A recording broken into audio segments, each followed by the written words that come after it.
今日8月2號，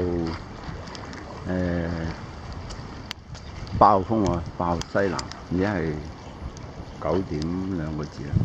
咁就響吐露港呢度咧，就冇乜風。白石角呢度碼頭嗰度，相對都平靜。咁個海水又話漲嘅，咁水係幾漲嘅，就漲到上低級。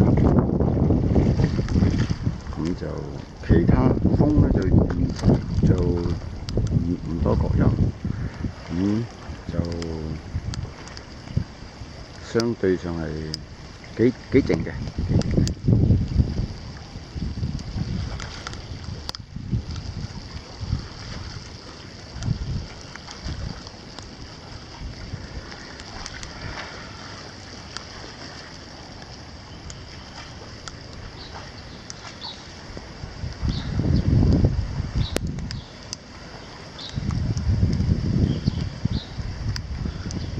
差唔多時間，咁都